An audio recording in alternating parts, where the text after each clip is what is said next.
ಯಲಬುರ್ಗಾ ತಾಲೂಕಿಗೆ ನೂತನವಾಗಿ ಕ್ಷೇತ್ರ ಶಿಕ್ಷಣಾಧಿಕಾರಿಗಳಾಗಿ ಅಧಿಕಾರ ವಹಿಸಿಕೊಂಡ ಸೋಮಶೇಖರಗೌಡ ಪಾಟೀಲ್ ಅವರಿಗೆ ಹಿರೇಅರಳಿಹಳ್ಳಿ ಪ್ರೌಢಶಾಲೆಯ ಹಿರೇಅರಳಿಹಳ್ಳಿ, ಹೊಸೂರು, ಮಂಡಲಮರಿ, ಕಲಕಬಂಡಿ ಹಳೆ ವಿದ್ಯಾರ್ಥಿಗಳಿಂದ ಸನ್ಮಾನ ಮಾಡಲಾಯಿತು.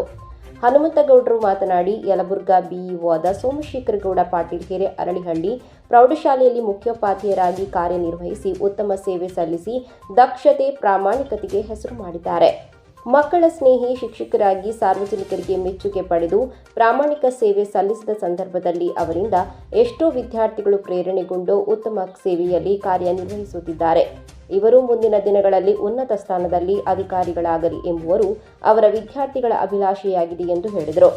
ಈ ಸಂದರ್ಭದಲ್ಲಿ ಶಿಕ್ಷಕರಾದ ದಯಾನಂದ ಹಿರೇಮಠ, ಹಳೆ ವಿದ್ಯಾರ್ಥಿಗಳಾದ ಹನುಮಂತಗೌಡರು, ಬಸವರಾಜ ಮುಂಡರಗಿ, ಶಂಕರಗೌಡ ಮುದಿಗುಡ್ರು, ಹೊಳೆಗೌಡ ಮಾಲಿ ಪಾಟೀಲ್, ಕಳಕಪ್ಪ ಬಿಂಗಿ, ಈಶಪ್ಪ ಮೂಲಿಮನಿ, ಶಂಕರಪ್ಪ ಮೂಲಿ, ಬಸವಂತಗೌಡ ಬಿಂಗಿ, ಶಿವಪ್ಪ ಕೊಂಡಗುರಿ, ಮಲ್ಲಿಕಾರ್ಜುನ್ ಮೂಲಿ, ಸುರೇಶ್ ಬಳೆಗಾರ, ಶ್ರೀಶೈಲ್ ಬೂತಲ್, ಶಿವಶಂಕರಗೌಡ ಮಾಲಿ ಪಾಟೀಲ್ ಉಪಸ್ಥಿತರಿದ್ದರು.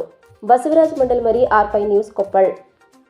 ಹಾಗಾಗಿ ಹಳೆಯ ವಿದ್ಯಾರ್ಥಿಗಳೆಲ್ಲರೂ ಸೇರಿ ನಮ್ಮ ಗುರುಗಳಿಗೆ ಒಂದು ಅಭಿನಂದನೆ ಪೂರ್ವಕವಾಗಿ ಒಂದು ಸನ್ಮಾನದೊಂದಿಗೆ ಸ್ವಾಗತವನ್ನು ಕೋರ್ತಾ ಇದ್ದೀನಿ.